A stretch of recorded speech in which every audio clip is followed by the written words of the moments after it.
യമ്മസമ്മിൻ ധാർമ്മിക വീര്യം ജ്വലിച്ചിടുന്നേ, സത്യദൂതന്മാരുടെ ദൗത്യം പുലർന്നിടുന്നേ, നവോത്ഥാന വിപ്ലവ ചരിതം വളർന്നിടുന്നേ. ഇന്ന് യമ്മസമ്മിൻ വീരഗാഥ ഇതാ പാടുന്നേ. അസ്സലാമു അലൈക്കും വറഹ്മത്തുള്ളാഹി വബറകാതുഹു. അൽഹംദുലില്ലാഹി റബ്ബിൽ ആലമീൻ വസ്സലാത്തു വസ്സലാമു അലാ റസൂലിഹിൽ അമീൻ വഅലാ ആലിഹി വസഹ്ബിഹി അജ്മഈൻ. അമ്മാ ബഅദ്. ഇൻ ഉരീദു ഇല്ലൽ ഇസ്ലാഹ മസ്തതഅതു വമാ തൗഫീഖി ഇല്ലാ ബില്ലാഹ് അലൈഹി തവക്കൽതു വഇലൈഹി ഉനീബ്. റബ്ബി ഇശ്റഹ് ലി സദ്രി വയസ്സിർ ലി അംരി വഹ്ലുൽ ഉഖ്ദതം മിൻ ലിസാനി യഫ്ഖഹു ഖൗലി. പ്രവാചക തിരുമേനി സല്ലല്ലാഹു അലൈഹി വസല്ലമയുടെ പ്രബോധന കാലഘട്ടം കഴിഞ്ഞ് ഹജ്ജത്തുൽ വിദാഇലെ പ്രവാചകന്റെ വാക്കുകൾ കേട്ട സ്വഹാബാ കിറാം ലോകത്തിന്റെ അഷ്ടദിക്കുകളിലേക്ക് അവരുടെ പ്രബോധന ലക്ഷ്യവുമായി യാത്ര തിരിച്ചു. കേരളത്തിന്റെ മണ്ണിലും അക്കാലഘട്ടത്തിൽ പ്രഗത്ഭന്മാരായ ആളുകൾ മാലിക് ബിൻ ദീനാറിന്റെ നേതൃത്വത്തിൽ കേരളക്കരയിലെത്തി. പ്രവാചകൻ പഠിപ്പിച്ച അധ്യാപനങ്ങൾ വളച്ചുകെട്ടില്ലാതെ അവർ ജനങ്ങളെ പഠിപ്പിച്ചു പോയി. കാലമൊരുപാട് പിന്നീട് മുന്നോട്ട് പോവുകയും അന്ധവിശ്വാസങ്ങളും അനാചാരങ്ങളും ബൗദ്ധൈവ വിശ്വാസങ്ങളും ഈ സമൂഹത്തിൽ വേരുറപ്പിച്ചു. എക്കാലഘട്ടത്തിലും മനുഷ്യരെ വഴിതെറ്റിക്കാൻ വേണ്ടി അശ്രാന്ത പരിശ്രമം നടത്തിക്കൊണ്ടിരിക്കുന്ന മനുഷ്യന്റെ ഏറ്റവും വലിയ ശത്രുവായ പിശാച് പൗരോഹിത്യത്തെ കെട്ടഴിച്ചു. പടച്ചതമ്പുരാനിൽ നിന്ന് പടപ്പുകളെ അകറ്റി സൃഷ്ടികളെ ആരാധിക്കുന്നതിലേക്ക് പടപ്പുകളെ അവർ നയിച്ചുകൊണ്ടിരുന്നു. വിശുദ്ധ ഖുർആനിനെ ദുർവ്യാഖ്യാനിച്ചുകൊണ്ടും പ്രവാചക വചനങ്ങളിൽ കൈക്രിയകൾ നടത്തിക്കൊണ്ടും സമൂഹത്തെ അവർ വഴിതെറ്റിച്ചു. പിശാചിയേറെ സന്തോഷിക്കുകയായിരുന്നു. അക്കാലഘട്ടത്തിലാണ് കേരളത്തിന്റെ മണ്ണിൽ ഒറ്റപ്പെട്ട നവോത്ഥാന ചിന്തകൾ ഉടലെടുക്കുന്നത്. സയ്യിദ് സനാഉല്ലാഹ് മക്തി തങ്ങളും കെ.എം. മൗലവിയും വക്കം അബ്ദുൽ ഖാദർ മൗലവിയും എല്ലാം നവോത്ഥാന നായകന്മാരിൽ പ്രഗത്ഭരായി. കേരള മുസ്ലിം ഐക്യസംഘത്തിൽ നിന്ന് ആരംഭിച്ച് പിന്നീട് അതൊരു പണ്ഡിത സംഘടനയായി രൂപപ്പെടുകയായി. നന്മയിലേക്ക് നയിക്കുകയും തിന്മ വിരോധിക്കുകയും ചെയ്യുന്ന ഒരു സംഘമുണ്ടാകണമെന്ന്, നന്മയിലേക്ക് നയിക്കുകയും തിന്മ തടയുകയും ചെയ്യുന്ന ഒരു വിഭാഗം ഉണ്ടാകണമെന്ന ഖുർആനിന്റെ വചനം ഇ.കെ. മൗലവി സമൂഹത്തെ ഓർമ്മപ്പെടുത്തി. വൽതകും മിൻകും ഉമ്മത്തും യദ്ഊന ഇലൽ ഖൈരി വയഅമുറൂന ബിൽ മഅറൂഫി വയൻഹൗന അനിൽ മുൻകർ. നന്മ കൽപ്പിക്കുകയും തിന്മ വിരോധിക്കുകയും ചെയ്യുന്ന ഒരു ജനപദം നിങ്ങളിൽ നിന്നുണ്ടാകട്ടെ എന്ന ഖുർആനിന്റെ 3-ാം അധ്യായം 104, 110 വചനങ്ങൾ ഉദ്ധരിക്കപ്പെട്ടു. അങ്ങനെയാണ് ബാഖിയാത്തുസ് സ്വാലിഹാത്തിന്റെ വെല്ലൂർ ബാഖിയാത്തുസ് സ്വാലിഹാത്തിന്റെ അക്കാലഘട്ടത്തിൽ പ്രിൻസിപ്പളായിരുന്ന അബ്ദുൽ ജബ്ബാർ ഹസറത്തിയുടെ നേതൃത്വത്തിൽ ഒരു പണ്ഡിത സംഘടന രൂപീകരിക്കപ്പെടുകയായി. കേരള ജമിയത്തുൽ ഉലമ എന്നാണ് ആ സംഘടനയുടെ പേര്. പൂർണ്ണമായി കേരള ജമിയത്തുൽ ഉലമ അഹ്ലു സുന്നത്തി വൽ ജമാഅ എന്നതായിരുന്നു. അന്ധവിശ്വാസങ്ങളെ ഒട്ടും പൊറുപ്പിക്കാത്ത പണ്ഡിതന്മാരായിരുന്നു ഈ സംഘത്തിലുണ്ടായിരുന്നത്. മരണത്തിന് ശേഷം ഒരു ജീവിതമുണ്ടെന്നും അവിടെയുള്ള സ്വർഗനരകങ്ങൾ അത് തങ്ങൾക്കൊരു പരീക്ഷണമാണെന്നും സ്വർഗാവകാശികളാകാൻ വിശുദ്ധ ഖുർആനും തിരുസുന്നത്തും അള്ളാഹുവും റസൂലും പഠിപ്പിച്ച പോലെ സ്വീകരിക്കണമെന്നും അവർ മനസ്സിലാക്കി. സ്വാർത്ഥ താല്പര്യങ്ങളില്ലാതെ, പ്രാസ്ഥാനികമായ സങ്കുചിതത്വങ്ങളില്ലാതെ പടച്ചതമ്പുരാന്റെ പ്രീതി കാംക്ഷിച്ചുകൊണ്ട് അവർ പ്രവർത്തനം ആരംഭിച്ചു. എക്കാലഘട്ടത്തിലും പിശാചിന്റെ കൂട്ടാളികളായ പുരോഹിതന്മാർ ഇത് അവർക്കൊരിക്കലും സഹിക്കാവുന്നതായിരുന്നില്ല. അതുകൊണ്ട് തന്നെ അവർ സടകുടഞ്ഞ് എഴുന്നേറ്റു. കേരള ജമിയത്തുൽ ഉലമയിൽ നിന്ന് വിട്ടുപോകാൻ അവർ ആഗ്രഹിക്കുകയും അതിന്റെ അടിസ്ഥാനത്തിൽ സമസ്ത കേരള ജമിയത്തുൽ ഉലമ എന്ന് പറയുന്ന ഒരു സംഘടന രൂപീകരിക്കുകയും ചെയ്തു. വിശുദ്ധ ഖുർആനിനെ തന്നിഷ്ടങ്ങൾക്കൊത്തു വ്യാഖ്യാനിക്കുകയും പൂർവസൂരികളായ സ്വഹാബത്തും താബിഈകളും തബഉൽ അത്ബാഉകളും അവരാരും വ്യാഖ്യാനിച്ചിട്ടില്ലാത്ത പുതിയ വ്യാഖ്യാനങ്ങൾ മെനയുകയും സമൂഹത്തെ അതിനനുസരിച്ച് അവർ രൂപപ്പെടുത്തിയെടുക്കുകയും ചെയ്തു. കാലം ഒരുപാട് മുന്നോട്ട് നീങ്ങി. മുജാഹിദ് പ്രസ്ഥാനം അതിന്റെ ഐതിഹാസികമായ തൗഹീദി പ്രബോധനം കേരളക്കരയിൽ ഗ്രാമങ്ങളിൽ പട്ടണങ്ങളിൽ എല്ലാം ശക്തമായി പ്രബോധനം ചെയ്തു. പൗരോഹിത്യം സടകുടഞ്ഞേനേറ്റു. ശിർക്കിലേക്ക് ആളുകളെ നയിച്ചു. പ്രവാചക വചനങ്ങളിൽ പലതും അവർ ദുർവ്യാഖ്യാനിച്ചു. കള്ള ഹദീസുകൾ കെട്ടിയുണ്ടാക്കുകയും ഷിയ ചിന്താഗതിക്കാരായ ആളുകൾ നിർമ്മിച്ച നൂതനമായ ഹദീസുകളെ അവർ ജന മനസ്സുകളിൽ കൊണ്ടുവരികയും ജനങ്ങളെ അസത്യത്തിലേക്ക് നയിക്കുകയും ചെയ്തു. പിന്നീട് മുജാഹിദ് പ്രസ്ഥാനത്തിലെ പണ്ഡിതന്മാരായിരുന്നു പിശാചിന്റെ ഏറ്റവും വലിയ ഉന്നം. പിഴച്ചവരെ പിന്നീട് പിഴപ്പിക്കുക എന്ന ദൗത്യം പിശാചിനില്ലല്ലോ. ഷിർക്കിന്റെ കൂട്ടാളികളെ വീണ്ടും ഷിർക്കിലേക്ക് നയിക്കേണ്ട ആവശ്യം പിശാചിനില്ല. തൗഹീദിന്റെ ആളുകളെ ഷിർക്കിലേക്കും സുന്നത്തിന്റെ ആളുകളെ ബിദ്അത്തിലേക്കും നയിക്കുന്നതിൽ പിശാച് അതിൻ്റെതായ പരിശ്രമങ്ങൾ നടത്തിക്കൊണ്ടിരുന്നു. പിശാച് നിങ്ങളുടെ പ്രത്യക്ഷ ശത്രുവാണെന്നും ഫത്തഖിദൂഹു അദുവ്വ, അതുകൊണ്ട് അവനെ നിങ്ങൾ ശത്രുവായി കാണണമെന്നും ഖുർആൻ മാനവരാശിയെ ഓർമ്മപ്പെടുത്തി. പിശാച് മുജാഹിദ് പ്രസ്ഥാനത്തിൽ ശക്തമായി പ്രവർത്തിക്കാൻ ആരംഭിച്ചു. ചില പണ്ഡിതന്മാരെ പിശാചിന് അവന്റെ കൂട്ടാളികളായി ലഭിക്കുകയായിരുന്നു. പിന്നീട് മുജാഹിദ് പ്രസ്ഥാനത്തിലെ പല പണ്ഡിതന്മാർക്കും സ്വന്തമായ അഭിപ്രായങ്ങൾ ഉണ്ടായി. ജാമിയ നദിവിയയിലെ ലെക്ചറായി ജോലി ചെയ്തിരുന്ന ചേകന്നൂർ മൗലവിയാണ് പിന്നീട് ദുർവ്യാഖ്യാനങ്ങളുമായി കടന്നു വന്ന മറ്റൊരു കഥാപാത്രം. ഹദീസുകളെ അദ്ദേഹം നിഷേധിക്കാൻ തുടങ്ങി. ബുഖാരിയെ അദ്ദേഹം ചോദ്യം ചെയ്തു. പ്രഗൽഭനായ പ്രവാചകന്റെ ശിഷ്യനെ 1600 ഹദീസുകൾ ലോക മനസാക്ഷിക്ക് സമർപ്പിച്ച അബൂ ഹുറൈറയെ അദ്ദേഹം ജൂതനായി ചിത്രീകരിച്ചു. മുജാഹിദ് പ്രസ്ഥാനത്തിൽ നിന്ന് വേറിട്ടു പോയി ഖുർആൻ സുന്നത്ത് സൊസൈറ്റി എന്ന പേരിൽ ഒരു സംഘം രൂപീകരിച്ച് ഹദീസിനെ നിഷേധിക്കുക വഴി ഖുർആനിന്റെ നിഷേധിയായി അദ്ദേഹം മാറി. മയ്യത്ത് നമസ്കരിക്കാൻ പോലും ആളുകൾക്ക് അവസരം ലഭിക്കാത്ത വിധം അദ്ദേഹം ഈ ഭൂമുഖത്ത് നിന്ന് നിഷ്കാസിതനായി. സ്വാതന്ത്ര്യം നൽകപ്പെട്ട ഒരു നാട്ടിൽ അദ്ദേഹത്തിന്റെ നിഷ്കാസനത്തിന്റെ പിന്നിൽ പ്രവർത്തിച്ചവർ ആരായിരുന്നാലും അതിനെ നാം ന്യായീകരിക്കുകയോ അംഗീകരിക്കുകയോ ചെയ്യുന്നില്ല. ചേകന്നൂർ മൗലവി മുജാഹിദ് പ്രസ്ഥാനത്തിന്റെ വേദിയിൽ നിന്ന് പിഴച്ചുപോയ ആളിൽ ഒരാൾ. CN അഹമ്മദ് മൗലവി മുഅ്ജിസത്തിനെ നിഷേധിക്കുകയും വ്യക്തിപരമായി വ്യാഖ്യാനിക്കുകയും യുക്തിക്കനുസരിച്ച് പ്രമാണങ്ങളെ മാറ്റിവെച്ചുകൊണ്ട് സ്വഹാബത്തിന് യാതൊരു പ്രാധാന്യവും കൊടുക്കാതെ അദ്ദേഹം അദ്ദേഹത്തിൻ്റെതായ നൂതന വ്യാഖ്യാനങ്ങൾ മെനഞ്ഞു. പിന്നീട് ജമാഅത്തെ ഇസ്ലാമി രൂപീകരിക്കപ്പെട്ടു. KC അബ്ദുള്ള മൗലവി കേരള ജമിയത്തുൽ ഉലമയിലെ മെമ്പറായി. പിന്നീട് മൗദൂദിയൻ ചിന്ത സ്വാധീനിക്കുകയും വിശുദ്ധ ഖുർആനിനെ രാഷ്ട്രീയ വ്യാഖ്യാനത്തിന് വിധേയമാക്കുകയും ചെയ്തു. വോട്ട് ചെയ്യൽ ശിർക്കാണെന്ന് ജമാഅത്തെ ഇസ്ലാമി ഖുർആനോദി പ്രഖ്യാപിച്ചു.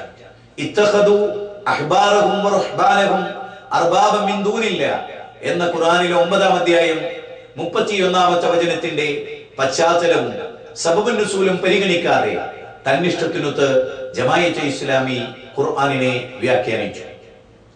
വോട്ട് ചെയ്യൽ ശിർക്കാണെന്ന് മാത്രമല്ല, സർക്കാർ ജോലി തേടൽ ശിർക്കാണ് എന്ന് ജമാഅത്തെ ഇസ്ലാമി വാദിച്ചു. വക്കീൽ പണിയും ജഡ്ജി വിഭാഗത്തിൽ പ്രവർത്തിക്കുന്നതും അനിസ്ലാമികമാണെന്നും ജാഹിലിയത്താണെന്നും ബിംബാരാധനയ്ക്ക് തുല്യമാണെന്നും ജമാഅത്തെ ഇസ്ലാമി വാദിച്ചു പോകും. അഹ്ലു സുന്നത്തി വൽ ജമാഅത്തിന്റെ അഖീദയിൽ തെല്ലും വ്യതിചലിക്കാതെ കേരളത്തിൽ പിടിച്ചു നിന്ന പ്രസ്ഥാനമാണ് കേരള നദ്വത്തുൽ മുജാഹിദീൻ പ്രസ്ഥാനം. പിന്നീട് ഓരോരുത്തരും അവരുടേതായ ഇഷ്ടങ്ങൾ ഈ പ്രസ്ഥാനത്തിലേക്ക് കടത്തിക്കൂട്ടാൻ തുടങ്ങി. 2002-ൽ നമ്മളിൽ നിന്ന് പിരിഞ്ഞുപോയ മടവൂരി വിഭാഗം ചെയ്തത് ഈ പണിയാണ്. നിങ്ങൾക്കറിയാം, 1982 കൊട്ടപ്പുറത്ത് വെച്ച് നടന്ന വാദപ്രതിവാദത്തിൽ മരിച്ചവരോട് പ്രാർത്ഥിക്കാൻ വിശുദ്ധ ഖുർആനിൽ തെളിവുണ്ടോ എന്ന മുജാഹിദ് പണ്ഡിതന്മാരുടെ ചോദ്യത്തിന് അക്കാലഘട്ടത്തിലെ പുരോഹിതനായ കാന്തപുരം പറഞ്ഞു, ഉണ്ട് മൗലവി, ഉണ്ട്. ഖുർആനിലെ 45-ാം അധ്യായം 43-ാമത്തെ വചനം അദ്ദേഹം ദുർവ്യാഖ്യാനിച്ചു. അള്ളാഹുവിനെ മാത്രമേ ആരാധിക്കാൻ പൂർവ്വ പ്രവാചകന്മാരെ പഠിപ്പിച്ചിട്ടുള്ളൂ എന്ന് അള്ളാഹുവിന്റെ റസൂലിനെ ബോധ്യപ്പെടുത്തുന്ന വചനത്തെ അദ്ദേഹം ദുർവ്യാഖ്യാനിച്ചു. ആ ദുർവ്യാഖ്യാന പ്രവണതയെ അക്കാലഘട്ടത്തിലെ മഹാന്മാരായ പണ്ഡിതന്മാർ ചോദ്യം ചെയ്തു. AP അബ്ദുൽ ഖാദർ മൗലവിയും ചെറിയ മുണ്ടം അബ്ദുൽ ഹമീദ് മദനിയും ഒക്കെ ഈ ദുർവ്യാഖ്യാന പ്രവണതയെ നഖശികാന്തം എതിർത്തു പോന്നു. പിന്നീട് മുജാഹിദ് പ്രസ്ഥാനം അതിന്റെ ഏറ്റവും സുന്ദരമായ തൗഹീദി പ്രബോധനത്തിന്റെ കാലയളവുകളിലൂടെ കടന്നുപോയി. ആയിരക്കണക്കിന് ആളുകൾക്ക് ഇസ്ലാമിലേക്ക് അത് തുറവി നൽകുകയുണ്ടായി. അന്ധവിശ്വാസങ്ങളിൽ നിന്ന് മനുഷ്യരെ ഇസ്ലാഹി പ്രസ്ഥാനത്തിന്റെ പണ്ഡിതന്മാർ മോചിപ്പിക്കുകയുണ്ടായി. പിശാചിന് ഇത് സഹിക്കാനായില്ല. ഇസ്ലാമിക സമൂഹത്തിന്റെ ശത്രുപക്ഷത്തിനും മുനാഫിക്കുകളുടെ കുപ്പായമിട്ടവർക്കും മുജാഹിദ് പ്രസ്ഥാനത്തിന്റെ ജൈത്രയാത്രയിൽ അസൂയയുണ്ടായി. മുജാഹിദ് പണ്ഡിതന്മാരെ പലരെയും അവർ ഒറ്റക്കൊറ്റക്ക് കാണാൻ തുടങ്ങി. അവർക്കിടയിൽ വിശ്വാസികൾ ഉണ്ടാക്കാൻ തുടങ്ങി.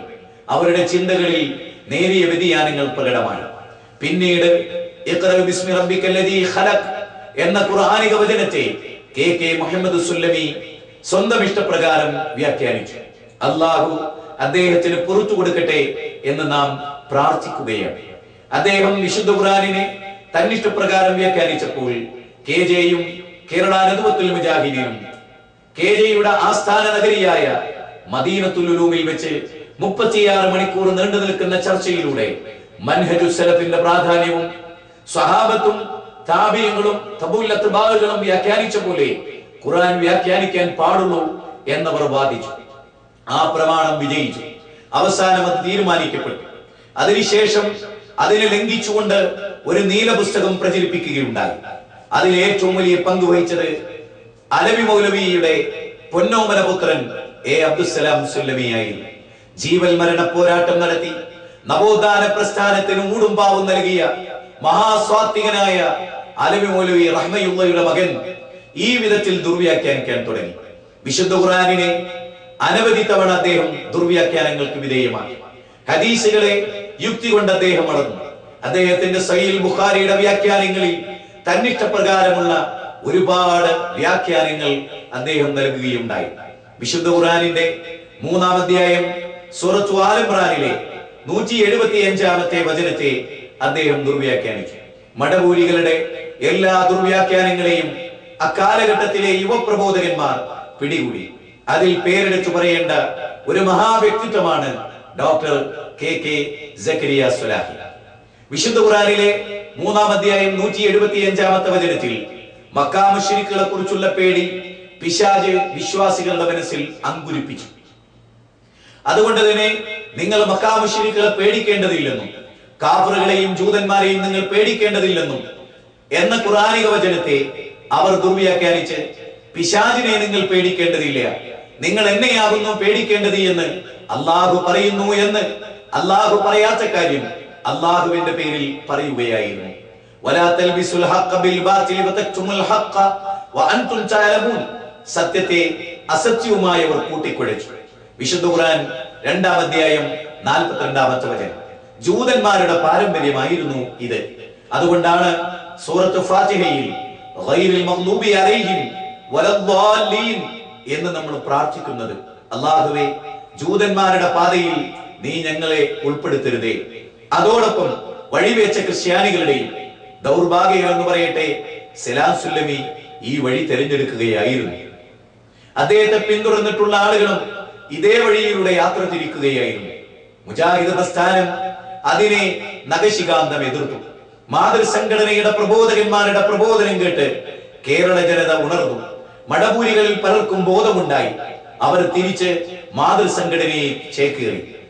എന്നാൽ പിന്നീട് സലാം സുല്ലമിയുടെ വാദമുഖങ്ങൾ KJയിലെയും KNMലെയും ചില പണ്ഡിതന്മാർക്ക് പിടികൂടുന്ന ദയനീയമായ കാഴ്ചയാണ് നമ്മൾ കണ്ടത്. അത് ഓർമ്മപ്പെടുത്തിയവരെ ജമിയത്തുലമയെ വിമർശിക്കുന്നവരായും KNM-നെ എതിർക്കുന്നവരായും അവരിലെ പണ്ഡിതന്മാർ മുദ്രകുത്തി. നിങ്ങൾ ഒരു കാര്യം സവിശേഷമായി ഇവിടെ ഓർക്കേണ്ടതുണ്ട്.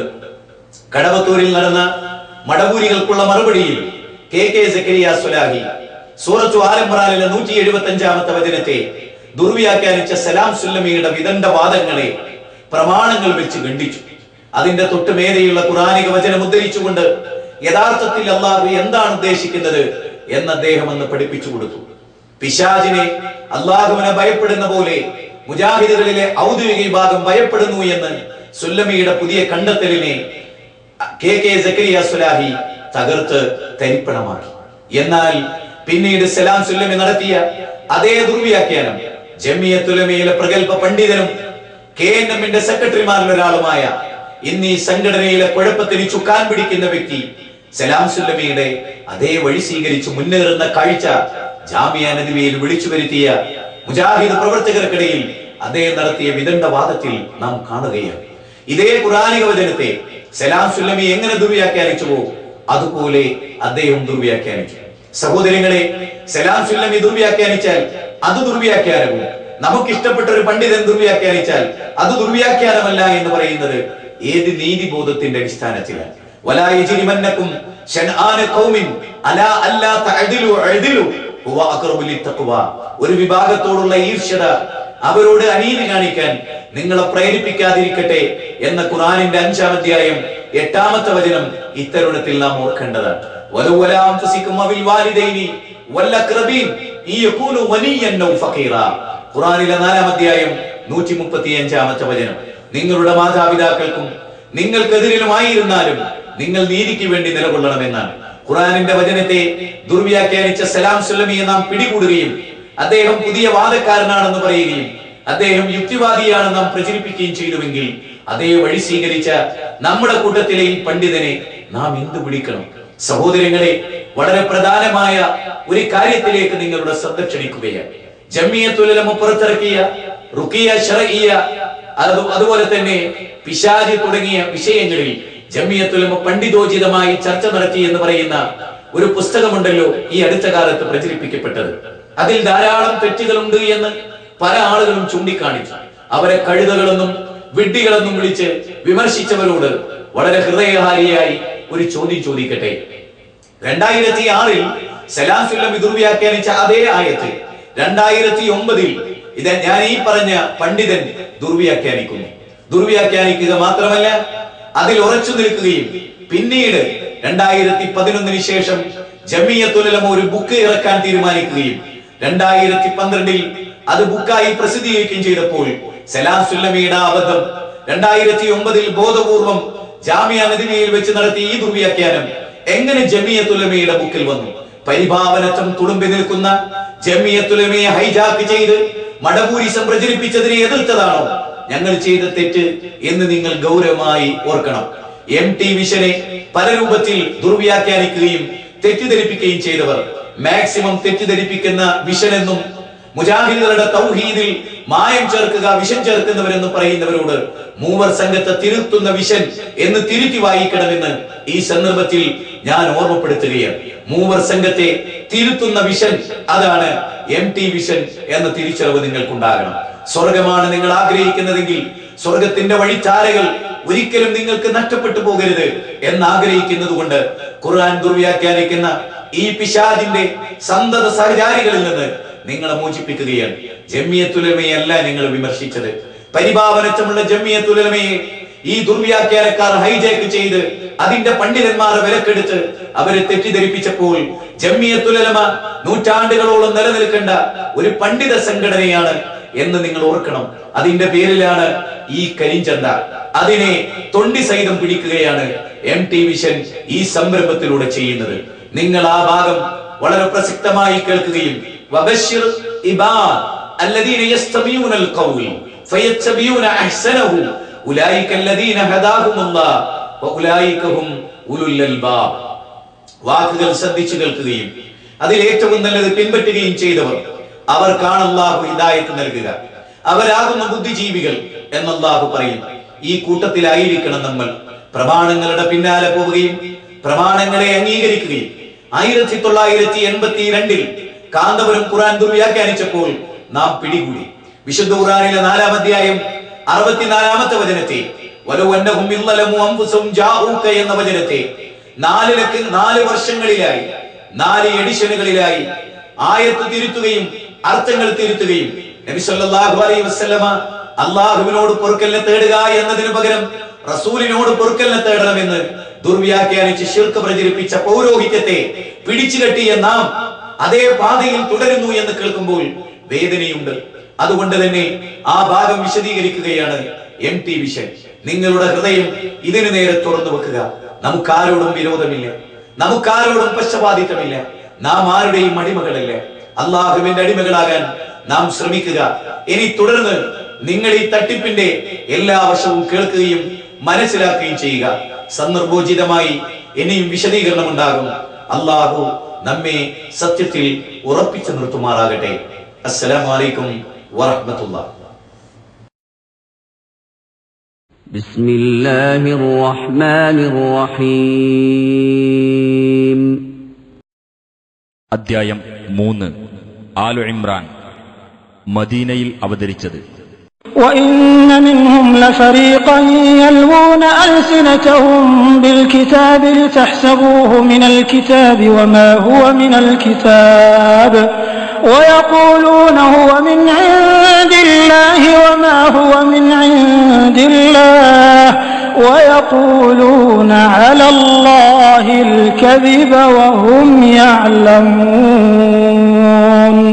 വേദഗ്രന്ഥത്തിലെ വാചകശൈലികൾ വളച്ചൊടിക്കുന്ന ചിലരും അവരുടെ കൂട്ടത്തിലുണ്ട്.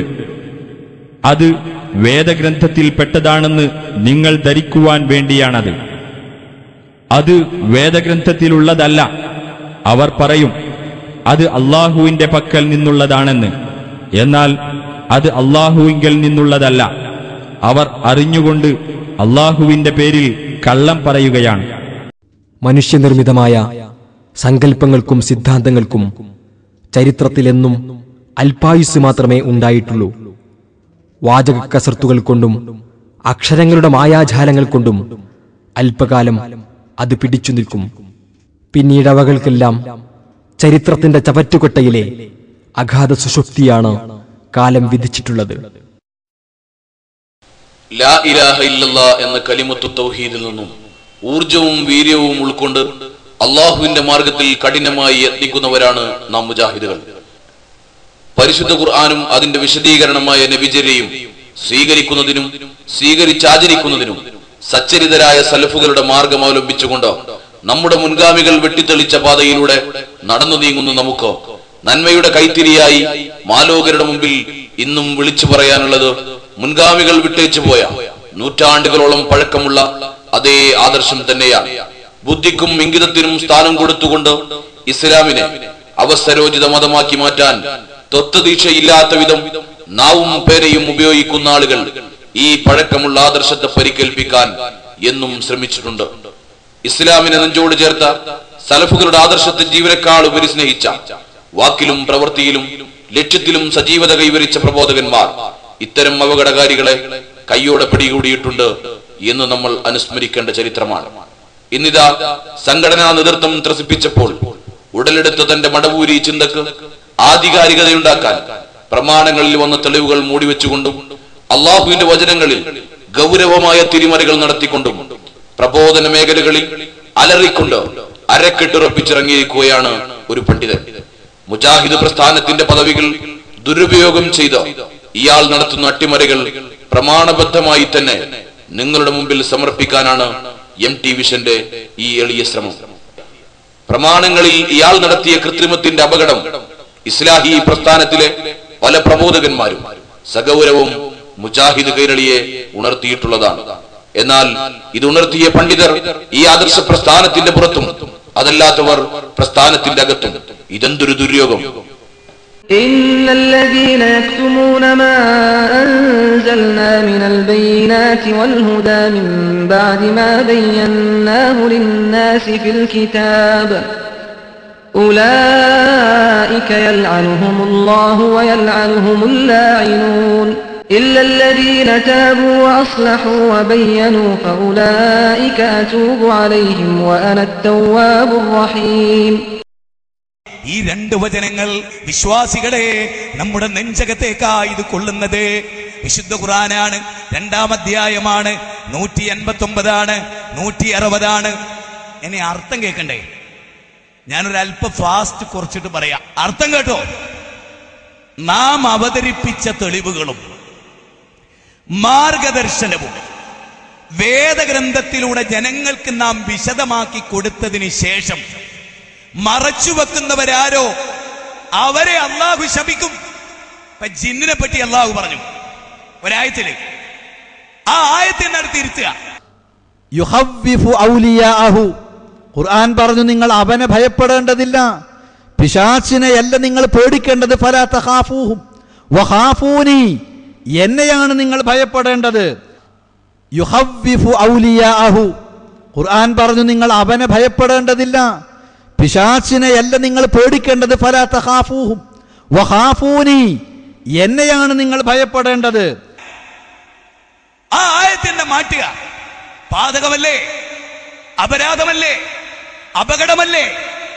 ഹേയ് ഹേയ് വിശ്വാസി സമൂഹമേ, നിങ്ങൾക്ക് എന്ത് പറ്റി? ആരെ കാത്തിരിക്കുക? അള്ളാന്റെ കിതാബിനെതിരെ പ്രവർത്തിച്ച സ്വർഗം തരാന്ന് റസൂല് പറഞ്ഞിട്ടുണ്ടോ? എന്താ പറഞ്ഞത്? അള്ളാഹ് അവതരിപ്പിച്ച തെളിവ് കണ്ണ് കണ്ടിട്ട് അത് ചില ആളുകൾക്ക് വേണ്ടി പറയാതെ മൂടി വെച്ചാൽ അള്ളാഹ് ശപിക്കുന്നു. എല്ലാ മലക്കുകളും ഒന്നടങ്കം ശപിക്കുന്നു. സഹോദരിമാരെ, പറ, അള്ളാന്റെ ശാപകോപങ്ങൾ കിട്ടുന്ന ആളാകണോ നമ്മള്? പറയും. പടച്ചതമ്പുരാന്റെ ശാപകോപങ്ങൾക്ക് നമ്മൾ പാത്രീഭൂതരാകണോ? ലാ ഇലാഹ ഇല്ലല്ലാഹ് പറഞ്ഞുകൊണ്ട് നടക്കുന്ന ആളുകൾ തന്നെ ചെയ്യുന്ന അട്ടിമറികൾ പുറത്തു വന്നുകൊണ്ടിരിക്കുകയാണ്.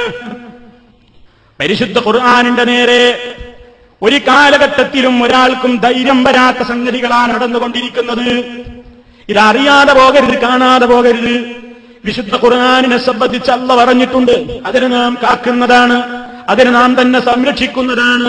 അത് ഖിയാമത്ത് നാൾ വരെ അതിന്റെ വള്ളിപുള്ളി വ്യത്യാസം വരുത്താൻ ഒരാൾക്കും കഴിയാതെ സംരക്ഷിക്കും. ഏതെങ്കിലും കേമന്മാര്, കൊമ്പന്മാര്, വമ്പന്മാര് അതിലെന്തെങ്കിലും തെറ്റുകൾ വരുത്താൻ തയ്യാറായാൽ ഉടനടി കണ്ടുപിടിക്കാൻ ഈ ലോകത്ത് റബ്ബുൽ ആലമീൻ ഏർപ്പാട് ചെയ്തിട്ടുണ്ട്. യുഹവ്വിഫു ഔലിയാഅഹു, ഖുർആൻ പറഞ്ഞു നിങ്ങൾ അവനെ ഭയപ്പെടേണ്ടതില്ല, പിശാചിനെയല്ല നിങ്ങൾ പേടിക്കേണ്ടത്. ഫലാ തഖാഫൂഹും വഖാഫൂനി, എന്നെയാണ് നിങ്ങൾ ഭയപ്പെടേണ്ടത്. ഈ ശബ്ദം ശ്രവിക്കുന്ന ഏതെങ്കിലും സുഹൃത്തുക്കൾ അത്തരത്തിലുള്ള ആളുകളെ സ്നേഹിക്കുന്നവരുണ്ടെങ്കിൽ സ്നേഹം പിൻവലിക്കണം എന്ന് എനിക്ക് അഭിപ്രായമില്ല. പക്ഷേ നിങ്ങൾക്ക് റബ്ബിന്റെ കിതാബിനോട് സ്നേഹമുണ്ടോ? അല്ലാഹുവിന്റെ വചനത്തിനോട് സ്നേഹമുണ്ടോ? എങ്കിൽ ചിന്തിക്കണം. അല്ലാഹു സുബ്ഹാനഹു വ തആലയുടെ പൊരുത്തമെന്നുദ്ദേശിച്ചുകൊണ്ട് ഇത്തരത്തിലുള്ള തിന്മകൾക്കെതിരെ പ്രതികരിക്കാൻ ഈമാനുള്ള ഉമ്മമാരുള്ളേ, പെങ്ങന്മാരില്ലേ, സുഹൃത്തുക്കളില്ലേ? നിങ്ങൾ ഇറങ്ങണം. നാളെ മുതൽ ഇത്തരത്തിലുള്ള ആദർശവൈരികളെ പിടിച്ചു കെട്ടാൻ നമ്മുടെ കയ്യിലുള്ളത് വിശുദ്ധ ഖുർആനാണ്. നേരത്തെ ജിഹാദിനെ കുറിച്ചുള്ള വിഷയം പറഞ്ഞപ്പോ എന്റെ സുഹൃത്തോദിയില്ലേ, വജാഹിദുഹും ബിഹി ജിഹാദൻ കബീറാ, വിശുദ്ധ ഖുർആൻ കൊണ്ട് ഇവരോട് ഏറ്റവും വലിയ യുദ്ധം നടത്തിക്കോ നബിയേ എന്ന് പറയുന്നുവെങ്കിൽ ഇത്തരത്തിലുള്ള കള്ളന്മാരെ തൊണ്ടി സഹിതം പിടികൂടാനാണ് ഇവിടെ മുജാഹിദ് പ്രസ്ഥാനം നടക്കുന്നത്. നിങ്ങളത് പഠിച്ചു വെക്കണം. അള്ളാഹുവിന്റെ ആയത്തിന് നേരെ എന്തൊരു കടന്നു കയ്യേറ്റമാണ്, എന്തൊരു കരുളുറപ്പാണ്, എന്തൊരു ധൈര്യമാണത്. മനുഷ്യ ജീവിതത്തിൽ എല്ലാ സന്ദർഭത്തിലും മനുഷ്യനെ പഴപ്പിക്കാൻ ഒരു ശത്രുവുണ്ട്. അവൻ എല്ലാ കാലത്തും ശത്രുവാണ്. എല്ലാ കാലത്തും ഫുൾ ടൈം നമുക്ക് ശത്രുവാണ്. മരിക്കുന്നത് വരെ ഇബ്ലീസ് നിങ്ങളെ ശത്രുവാണ്.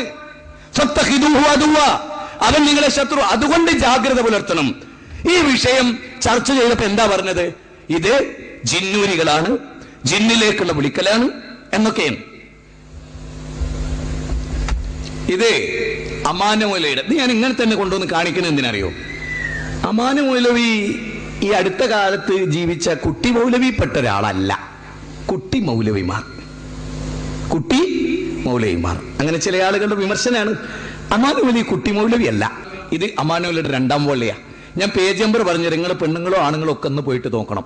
അമാനമൗലവി ഇതിൽ പറഞ്ഞതേ നമ്മൾ പറയുന്നുള്ളൂ. അതെന്താ? അമാനമൗലവിയുടെ പരിഭാഷയിലെ 1200-ാമത്തെ പേജിൽ നിന്ന് ഞാൻ നിങ്ങൾക്ക് ഒരു ഭാഗം വായിച്ച് കേൾപ്പിച്ചു തരാം. വായിച്ചു നോക്ക്. ചില പരമാർത്ഥങ്ങൾ ഇവിടെ ഓർമ്മിക്കുന്നത് നന്ന്. ഒരാൾക്ക് അള്ളാഹുവിനെ കുറിച്ചുള്ള ബോധവും, ശരിക്കും ശ്രദ്ധിച്ചോളിട്ടോ, ഒരാൾക്ക് അള്ളാഹുവിനെ കുറിച്ചുള്ള ബോധവും ഭയഭക്തിയും എത്ര കണ്ട് ഉണ്ടോ അത്ര കണ്ട് അവൻ പിശാചിനെ പേടിക്കാത്തവനാണ് അതാണ് എന്ന് പ്രചരിപ്പിക്കുന്ന പ്രചരണം ശരിയാണ്. കേട്ടോളിട്ടോ, ഒരാൾക്ക് അള്ളാഹുവിനെ കുറിച്ച് ബോധവും ഭയഭക്തിയും എത്ര കണ്ടുണ്ടോ അത്ര കണ്ട് അവൻ ഏറ്റവും കൂടുതൽ പിശാചിനെ പേടിക്കുന്നവനായിരിക്കും. അമ്മനൊലി പറയാ, കേട്ടോളി. അവൻ പിശാചിന്റെ ചതിയെക്കുറിച്ചും ഭയപ്പെടുന്നവനും പിശാചിൽ നിന്നുള്ള രക്ഷയ്ക്ക് വേണ്ടി അള്ളാഹുവിനോട് പ്രാർത്ഥിക്കുന്നവനുമായിരിക്കും. ഒരാൾക്ക് പിശാചിന്റെ കെണിയിൽ അകപ്പെടുന്നതിനെ കുറിച്ച് ഭയമില്ലെങ്കിൽ, അതിനറിയല്ലോ, ഞങ്ങൾക്ക് അങ്ങനെ പ്രശ്നം, എവിടെ നോക്കിയാലും പിശാചും ബേളും മയവും എന്നാണ് പറയാ. കേട്ടോളി, ശരിക്ക് കേട്ടോളി. ഒരാൾക്ക് പിശാചിന്റെ കെണിയിൽ അകപ്പെടുന്നതിനെ കുറിച്ച് ഭയമില്ലെങ്കിൽ അതിനുള്ള കാരണം അവന്റെ വിശ്വാസദാർഢ്യമോ മറ്റേതെങ്കിലും ഉത്കൃഷ്ട ഗുണമോ അല്ല. ഒന്നുകിൽ അള്ളാഹുവിന്റെയും റസൂലിന്റെയും വചനങ്ങളിൽ, ശ്രദ്ധിച്ചോളി, അള്ളാഹുവിന്റെയും റസൂലിന്റെയും വചനങ്ങളിൽ വേണ്ടത്ര വിശ്വാസമില്ലായ്മ. അത് അന്നത്തെ ഇതിപ്പോ എഴുതിയതാന്ന് തോന്നില്ല നിങ്ങൾക്ക്? ഇവരെ കണ്ടിട്ട് തൊട്ട എഴുതിയത് തോന്നില്ല നിങ്ങൾക്ക്? ഓരെങ്ങനെ തൊട്ടിച്ചിട്ട് അമാനുപോലെ എഴുതിയാണ്. കേട്ടോളി, വചനങ്ങളിൽ വേണ്ടത്ര വിശ്വാസമില്ലായ്മ അഥവാ ആ വിശ്വാസമില്ലായ്മയുടെ അഥവാ പറഞ്ഞതിന്റെ അർത്ഥം എന്താണെന്ന് പറയുന്ന അമാനുവലി, അഥവാ അദൃശ്യ സൃഷ്ടികളായ ജിന്ന് വർഗത്തെയും അവരിൽപ്പെട്ട പിശാചുക്കളെയും നിഷേധിക്കുന്നവരായിരിക്കുക. പറയും എവിടെ എത്തിയിരിക്കുന്നു? ഇതേത് കാലത്ത് എഴുതിയ അമാനുവലി? ഇതല്ലാത്തത് എന്താ അവിടെ പറഞ്ഞത് മുജാഹിദുകൾ? 175 ആയത്ത് അങ്ങനെ തന്നെ പഠിച്ചേക്കും. 2 ആയത്തുകൾ പഠിച്ചാൽ മതി, അത് വിശദീകരിക്കുന്നുണ്ട്. ജിന്നിനും ശൈത്താനെയും കുറിച്ചുള്ള എല്ലാ അകാരണ പേടികൾക്കും നീങ്ങും. 2 ആയത്ത്. ഒന്ന് ആൽ-ഇംറാനിലെ 175 ആയത്ത്. ഇതേപോലെ തന്നെ വിശുദ്ധ ഖുർആൻ എടുത്തു പറഞ്ഞ മറ്റൊരു കാര്യം അവൻ പേടിപ്പിച്ചുകൊണ്ടിരിക്കും, ഭയപ്പെടുത്തിക്കൊണ്ടിരിക്കും എന്നുള്ളതാണ്. യുഹവ്വിഫു ഔലിയാഅഹു, ഖുർആൻ പറഞ്ഞു നിങ്ങൾ അവനെ ഭയപ്പെടേണ്ടതില്ല, പിശാചിനെയല്ല നിങ്ങൾ പേടിക്കേണ്ടത്. ഫലാ തഖാഫൂഹും വഖാഫൂനി, എന്നെയാണ് നിങ്ങൾ ഭയപ്പെടേണ്ടത്. ഇന്നമാ ദാലികുമുശ് ശൈത്താനു യുഖവ്വിഫു ഔലിയാഅഹു ഫലാ തഖാഫൂഹും. സൂറത്തു ആലു ഇംറാനിലെ 175 വചനം. 2009 ജാമിയ നദ്വിയയിലെ വളർന്നു വരുന്ന വിദ്യാർത്ഥികളുടെ മുമ്പിൽ ഈ പണ്ഡിതൻ സൂറത്തു ആൽ ഇംറാനിലെ ആയത്ത് ഓതുന്നതും അദ്ദേഹം അതിന് നൽകുന്ന അർത്ഥവും നിങ്ങളൊന്ന് പരിശോധിച്ചു നോക്കൂ. യഥാർത്ഥത്തിൽ അദ്ദേഹം ഓതി ആ ആയത്തിന്റെ അർത്ഥം തന്നെയാണോ അദ്ദേഹം പറയുന്നത്? അഥവാ അള്ളാഹു ഉദ്ദേശിച്ച പോലെയാണോ അദ്ദേഹം അർത്ഥം പറയുന്നത്? വിശുദ്ധ ഖുർആൻ നേർക്ക് നേരെ വ്യാഖ്യാനിക്കുകയും സമൂഹത്തെ നരകത്തിൽ നിന്ന് മോചിപ്പിച്ച് സ്വർഗത്തിന്റെ വഴിയിലേക്ക് നയിക്കാൻ വേണ്ടി നാം വളർത്തിക്കൊണ്ടുവരുന്ന പണ്ഡിതന്മാരാകേണ്ട വിദ്യാർത്ഥി സമൂഹത്തിന്റെ മുമ്പിൽ ഖുർആനും സുന്നത്തുമൊക്കെ അല്പമൊക്കെ അറിയാവുന്നവരുടെ മുമ്പിലാണ് ഈ ദുർവ്യാഖ്യാനം എന്ന് നമ്മൾ ഓർക്കണം. അദ്ദേഹം ആയത്തോതി അർത്ഥം പറയുന്നത് നിങ്ങൾ നോക്കൂ, തെറ്റായ അർത്ഥമാണ് അദ്ദേഹം വെക്കുന്നത്. കാരണം അദ്ദേഹം ഉദ്ദേശിച്ച ഒരാശയമുണ്ട്. ആ ആശയം പൂർണ്ണമാകണമെങ്കിൽ ഖുർആനിന്റെ ഈ വചനത്തെ ഇങ്ങനെ ദുർവ്യാഖ്യാനിക്കണം. നിങ്ങൾ അവരെ ഭയപ്പെടരുത് എന്നതിന് നിങ്ങൾ അവനെ ഭയപ്പെടരുത്, അഥവാ നിങ്ങൾ മക്കാ മുശ്രിക്കുകളെ ഭയപ്പെടരുത് എന്ന് അള്ളാഹു ഉദ്ദേശിച്ചതിനെ നിങ്ങൾ അവനെ ഭയപ്പെടരുത്, പിശാചിനെ ഭയപ്പെടരുത്, എന്നെ ഭയപ്പെടണം. അഥവാ പിശാചുമായി ബന്ധപ്പെട്ട് കേരളക്കരയിൽ കൃത്യമായ തസ്കിയത്തും തർബിയത്തും നടത്തുകയും വൈശാരിക ദുർബോധനങ്ങളിൽ നിന്ന് ഈ സമൂഹത്തെ രക്ഷിക്കാൻ വേണ്ടി പണ്ഡിതന്മാർ നിർവഹിച്ച ദൗത്യത്തെ കൊച്ചാക്കാൻ വേണ്ടിയാണ്, അവരെ എതിർക്കാൻ വേണ്ടിയാണ് ഖുർആൻ ഇങ്ങനെ ദുർവ്യാഖ്യാനിക്കുന്നത്. ഇത് സലാം സുല്ലമി നടത്തിയ ദുർവ്യാഖ്യാനമാണ്. അഥവാ ഇത് മടബൂരിസമാണ്. നമുക്ക് പാടില്ലാത്തതും ഖുർആനിനെതിരും മൻഹജു സലഫിനെതിരുമായ ഒരു വഴിയാണ്. അദ്ദേഹം എത്ര തവണയാണ് അർത്ഥം തെറ്റിച്ചു പറയുന്നത്? എന്താണ് അദ്ദേഹത്തിന്റെ ലക്ഷ്യം എന്ന് നിങ്ങൾ മനസ്സിലാക്കുക. അപ്പൊ ഇത് ബോധപൂർവമാണ്, അബദ്ധമല്ല എന്ന് നിങ്ങൾ മനസ്സിലാക്കണം.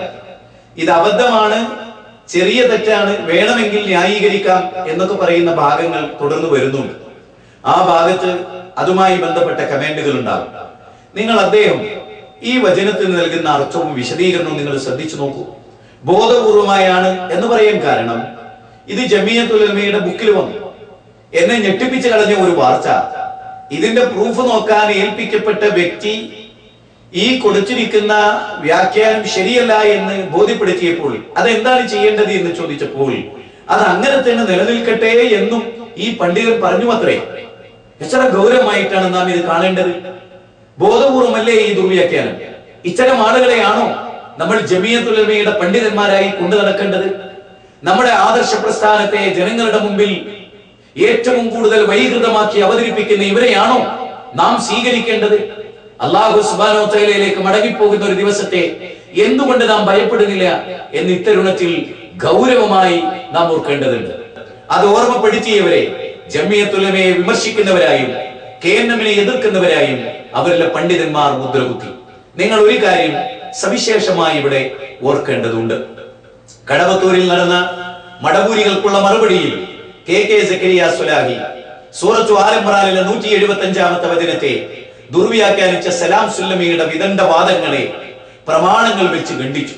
അതിന്റെ തൊട്ടുമേലെയുള്ള ഖുർആനിക വചനം ഉദ്ധരിച്ചുകൊണ്ട് യഥാർത്ഥത്തിൽ അല്ലാഹു എന്താണ് ഉദ്ദേശിക്കുന്നത് എന്ന് അദ്ദേഹം അന്ന് പഠിപ്പിച്ചു കൊടുത്തു. പിശാചിനെ അല്ലാഹുവിനെ ഭയപ്പെടുന്ന പോലെ മുജാഹിദുകളിലെ ഔദ്യോഗിക വിഭാഗം ഭയപ്പെടുന്നു എന്ന് സുല്ലമിയുടെ പുതിയ കണ്ടെത്തലിനെ KK സക്കരിയ സ്വലാഹി തകർത്ത് തരിപ്പണമാക്കി.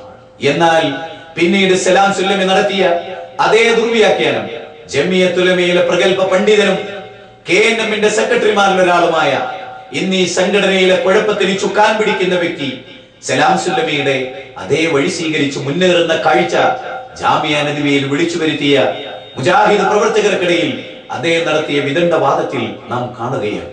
ഇനി നിങ്ങൾ അദ്ദേഹം വീണ്ടും അതിനെ ദുർവ്യാഖ്യാനിക്കുന്നത് വീണ്ടും നിങ്ങൾ കേൾക്കുക.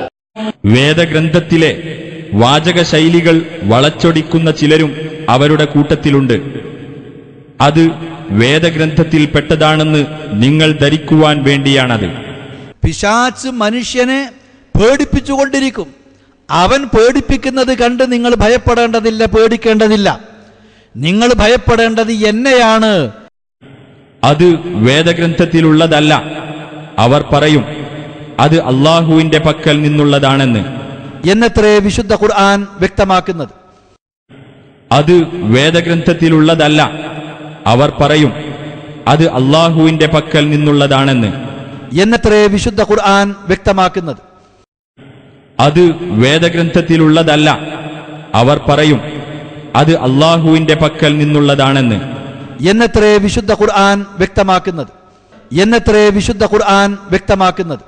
അപ്പൊ പിശാചിനെ അല്ല ഭയപ്പെടേണ്ടത്, അള്ളാഹുവിനെയാണ് ഭയപ്പെടേണ്ടത് എന്നർത്ഥം. എന്നാൽ അത് അല്ലാഹുവിങ്കൽ നിന്നുള്ളതല്ല. അവർ അറിഞ്ഞുകൊണ്ട് അല്ലാഹുവിന്റെ പേരിൽ കള്ളം പറയുകയാണ്. സുഹൃത്തുക്കളെ, ഇവരിപ്പോ പറഞ്ഞു അവിടെ എത്തിയോ? പിശാചിനെ പേടിക്കേണ്ടതില്ല എന്ന് വർക്കുന്നിടത്തെത്തി. പിശാചിനെ യഥാർത്ഥത്തിൽ ഒരു മനുഷ്യന്റെ മുഖ്യ ശത്രു അതാണല്ലോ. ഇന്ന ശൈത്താനലക്കും അദുവ്വുൻ ഫത്തഖിദുഹു അദുവ്വാ. പിശാച് നിങ്ങളുടെ ശത്രുവാണ്, അവനെ നിങ്ങൾ ശത്രുവായി തന്നെ കണക്കാക്കണം. ഞാൻ ആദ്യം ഓതി വെച്ച ആയത്തും അതാണ്. ഇന്നമാ യദ്ഉ ഹിസ്ബഹു ലിയകൂനു മിൻ അസ്ഹാബി സഈർ. സൂറത്ത് ഫാത്തിറിലെ 6-ാമത്തെ ആയത്ത്.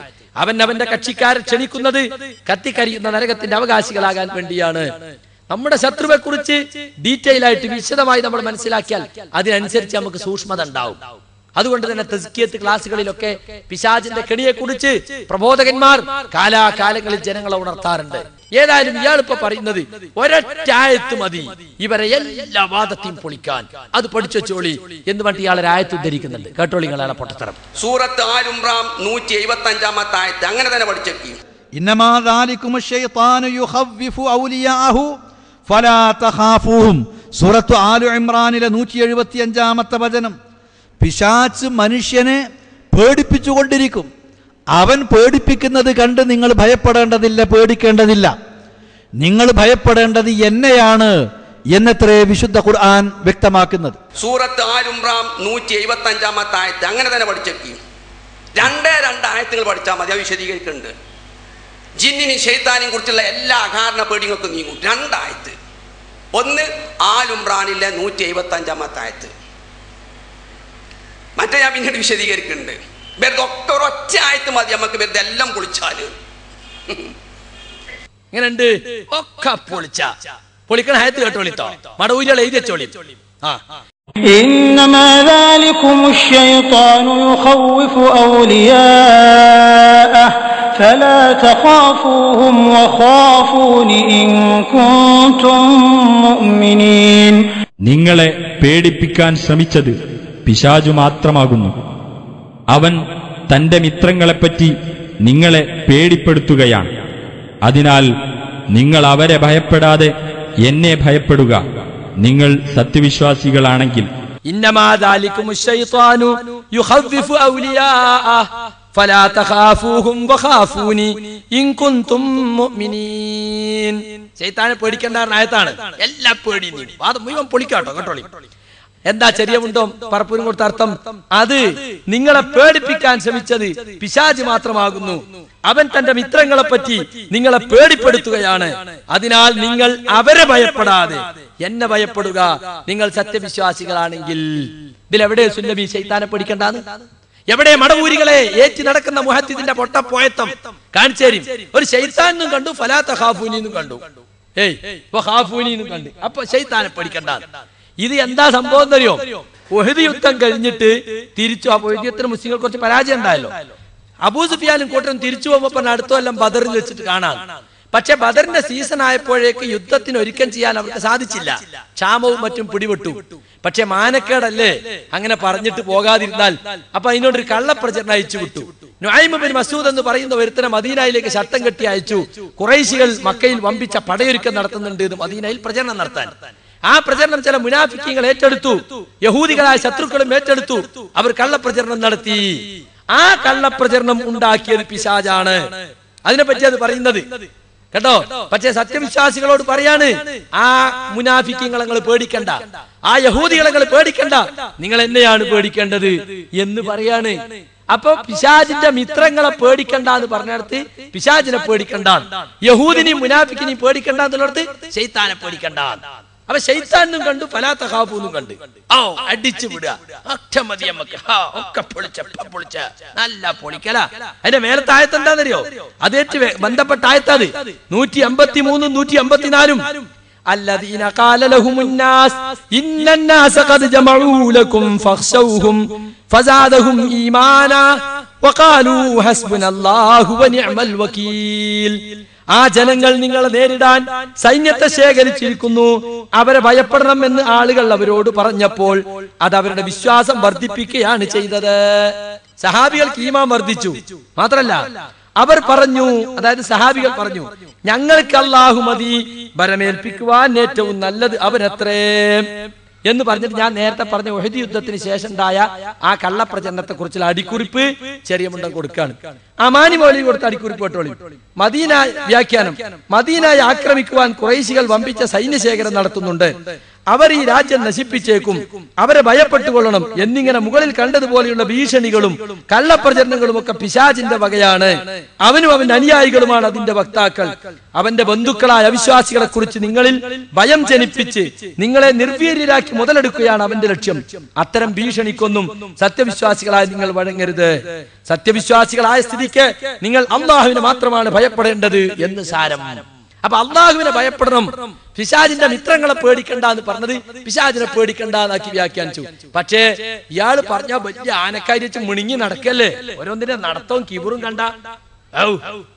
ഒരു മൈക്കപ്പ പ്രസംഗിച്ചിട്ടില്ലേ, ജംഇയ്യത്തുൽ ഉലമക്ക് തെറ്റി എന്ന് തെളിയിക്കാൻ നട്ടലുള്ള ആരെങ്കിലും ലോകത്തിന്റെ ഏതെങ്കിലും കോണിൽ ജീവിച്ചിരിക്കുന്നുവെങ്കിൽ ഇന്ന് അനസും ഹനീഫയും അവരെ വിളിക്കുന്നു, വരൂ നിങ്ങളെ തെളിയിച്ചു തരൂ. ഓരോന്നിന്റെ നടത്തവും കിബറും കണ്ട. ഒരു മൈക്കപ്പ പ്രസംഗിച്ചിട്ടില്ലേ, ജംഇയ്യത്തുൽ ഉലമക്ക് തെറ്റി എന്ന് തെളിയിക്കാൻ നട്ടലുള്ള ആരെങ്കിലും ലോകത്തിന്റെ ഏതെങ്കിലും കോണിൽ ജീവിച്ചിരിക്കുന്നുവെങ്കിൽ ഇന്ന് അനസും ഹനീഫയും അവരെ വിളിക്കുന്നു, വരൂ നിങ്ങളെ തെളിയിച്ചു തരൂ. കേരള ജംഇയ്യത്തുൽ ഉലമ പുറത്തിറക്കിയ പുസ്തകം ഇതാണ്. ഈ പുസ്തകത്തിന്റെ കവർ പേജിൽ തന്നെ ഇത് പ്രസിദ്ധീകരിച്ചതാരാണ്? കേരള ജംഇയ്യത്തുൽ ഉലമയാണെന്നുണ്ട്. ഇതിന്റെ പുറകിലും ഇത് പ്രസിദ്ധീകരിച്ചത് കേരള ജംഇയ്യത്തുൽ ഉലമയാണെന്നുണ്ട്. ഇതിന് ആമുഖം എഴുതിയത് കേരള ജംഇയ്യത്തുൽ ഉലമയുടെ സെക്രട്ടറിയായ എം മുഹമ്മദ് മദനി ആ പദവി വെച്ചുകൊണ്ട് തന്നെയാണ്. ഇനി ഇതിലെ അബദ്ധങ്ങളില്ലേ എന്നാണ്. ഇതില് പറയത്തക്ക ആദർശപരമായ അബദ്ധങ്ങൾ ഒന്നും തന്നെയില്ല. ഒരു സൂക്ഷ്മതക്കുറവ് ഈ പുസ്തകത്തിൽ വന്നത് എന്ന് പറഞ്ഞാൽ ഇബ്നു കസീർ റഹിമഹുല്ലയുടെ ഒരു തഫ്സീറിന്റെ അർത്ഥം കൊടുക്കുന്നിടത്ത് പിശാചിന്റെ മിത്രങ്ങൾ എന്ന് പറയേണ്ടിടത്ത് പിശാചുക്കൾ എന്ന് എഴുതി പോയിട്ടുണ്ട്. യുഹവ്വിഫു ഔലിയാഅഹു, ഖുർആൻ പറഞ്ഞു നിങ്ങൾ അവനെ ഭയപ്പെടേണ്ടതില്ല, പിശാചിനെയല്ല നിങ്ങൾ പേടിക്കേണ്ടത്. ഫലാ തഖാഫൂഹും വഖാഫൂനി, എന്നെയാണ് നിങ്ങൾ ഭയപ്പെടേണ്ടത്. തിരുത്തേണ്ട ഒരബദ്ധം എന്ന് പറയുന്നത് ഈ പിശാചുക്കൾ എന്നത് പിശാചിന്റെ മിത്രങ്ങൾ എന്നാക്കണം എന്നതല്ലാതെ വേറെ ഒരു തെറ്റും ഈ പുസ്തകത്തിൽ ഇല്ല. തിരുത്തേണ്ട ഒരബദ്ധം എന്ന് പറയുന്നത് ഈ പിശാചുക്കൾ എന്നത് പിശാചിന്റെ മിത്രങ്ങൾ എന്നാക്കണം എന്നതല്ലാതെ വേറെ ഒരു തെറ്റും ഈ പുസ്തകത്തിൽ ഇല്ല. ഒരു തെറ്റ് പറ്റിയ ഖുർആൻ എന്താ പറഞ്ഞത്? തെറ്റാണ്, സമ്മതിച്ചോട്ടെ. ഇനിയിപ്പോ വേറൊരു സംഗതി കൂടെ ഉണ്ട്. അങ്ങനെ ഞങ്ങൾ പറഞ്ഞിട്ടുണ്ടെങ്കിൽ യുഹവ്വിഫു ഔലിയാഅഹു, ഖുർആൻ പറഞ്ഞു നിങ്ങൾ അവനെ ഭയപ്പെടേണ്ടതില്ല, പിശാചിനെയല്ല നിങ്ങൾ പേടിക്കേണ്ടത്. ഫലാ തഖാഫൂഹും വഖാഫൂനി, എന്നെയാണ് നിങ്ങൾ ഭയപ്പെടേണ്ടത്. അങ്ങനെ ഞങ്ങൾ പറഞ്ഞിട്ടുണ്ടെങ്കിൽ ഞങ്ങൾക്ക് തെറ്റിന്നല്ലാതെ ജമിയത്തുൽ തെറ്റിന്ന് എവിടെ? ഞങ്ങൾക്ക് തെറ്റിന്നല്ലാതെ ജമിയത്തുൽ തെറ്റിന്ന് എവിടെ? ഞങ്ങൾക്ക് തെറ്റിന്നല്ലാതെ ജമിയത്തുൽ തെറ്റിന്ന് എവിടെ? ജമിയത്തുൽ ഉലമ ബുക്കിറക്കുക എന്ന് പറഞ്ഞാൽ എങ്ങനെയാ സംഭവിക്കുക? ജമിയത്തുൽ ഉലമ എന്ന് പറഞ്ഞൊരു സാധനം ബുക്ക് ചെയ്തുവോ? ഇല്ലല്ലോ. ആ ജമിയത്തുൽ ഉലമയിലുള്ള ഒരാളോ രണ്ടാളോ മൂന്നാളോ നാലാളോ അഞ്ചാളോ കൂടി ഒരു ബുക്ക് എഴുതും. അത് ആ ജമിയത്തുൽ ഉലമയിൽ ഉത്തരവാദപ്പെട്ട ബോഡി ചർച്ച ചെയ്യും. ഇപ്പൊ KNM ബുക്കിറക്കി എന്ന് പറഞ്ഞാൽ KNM എന്ന് പറഞ്ഞൊരു ബുക്ക് ഒരു സാധനം ഇറക്കുവോ? ഇല്ല. ISM ഒരു ലഘുലേഖ ഇറക്കി എന്ന് പറഞ്ഞാൽ നമ്മൾ ഈ കോളേജ് പഠിക്കുന്ന ആളുകൾ, നിങ്ങൾ ഇവിടുത്തെ MSM ലഘുലേഖ ഇറക്കലില്ലേ? ഒരാളാ ലഘുലേഖ എടുത്തിട്ട് പറയാ ഇത് MSM എഴുതിയതല്ല, ഇത് ജമാൽ എഴുതിയതാണ്, ഇത് മുഹമ്മദ് എഴുതിയതാണ്, ഇത് അബ്ദുൽ ഖാദർ എഴുതിയതാണ് എന്ന് പറഞ്ഞാൽ സംഗതി ശരിയാവും. ഒന്നുകിൽ ജമാലാവും, അല്ലെങ്കിൽ മുഹമ്മദാവും, അല്ലെങ്കിൽ അബ്ദുൽ ഖാദർ ആവും. അതെങ്ങനെയാ MSM-ൻ്റെതാകുന്നത്? MSM-ന്റെ ബോഡി കൂടി ഇത് ഇറക്കാൻ ഇന്നയാളെ ചുമതലപ്പെടുത്തുന്നു എന്ന് പറയുന്നു. അയാളത് എഴുതുന്നു. അത് MSM-ന്റെ ആ ബോഡി പരിശോധിച്ച് പുറത്തിറക്കുന്നു. എന്നിട്ട് അതിന്റെ അടിയിൽ MSM ജാമിയ നദവിയ യൂണിറ്റ് എന്ന് പറഞ്ഞാൽ പിന്നെ അത് ആരതായി? MSM ജാമിയ നദവിയൻ്റെതായി. പിന്നെ ഒരാള് അത് MSM എഴുതിയതല്ല, അത് MSM എഴുതിയതല്ല എന്ന് പറഞ്ഞാൽ ലോകത്തൊരു ബുക്ക് അങ്ങനെ ഇറങ്ങൂല. ഒരു സംഘം കേരള ഭാഷാ ഇൻസ്റ്റിറ്റ്യൂട്ടിന്റെ ബുക്ക് എന്ന് പറഞ്ഞാൽ കേരള ഭാഷാ ഇൻസ്റ്റിറ്റ്യൂട്ട് ഇങ്ങനെ ഒരു സാധനം കസേലമ പോയിരുന്ന് എഴുതുന്നതല്ല. അത് എഴുതാൻ കുറെ ആളെ ചുമതലപ്പെടുത്തും, എന്നിട്ട് പരിശോധിക്കും, പുറത്തിറക്കും. അതേപോലെയാണ് ജമിയത്തുൽ ഉലമയുടെ പുസ്തകം. ഇതിൽ പലരും എഴുതിയതുണ്ട്, പലരുടെ അഭിപ്രായങ്ങളുണ്ട്. യുഹവ്വിഫു ഔലിയാഅഹു, ഖുർആൻ പറഞ്ഞു നിങ്ങൾ അവനെ ഭയപ്പെടേണ്ടതില്ല, പിശാചിനെയല്ല നിങ്ങൾ പേടിക്കേണ്ടത്. ഫലാ തഖാഫൂഹും വഖാഫൂനി, എന്നെയാണ് നിങ്ങൾ ഭയപ്പെടേണ്ടത്. പലരുടെ അഭിപ്രായങ്ങളുണ്ട്. ആ വീക്ഷണങ്ങൾ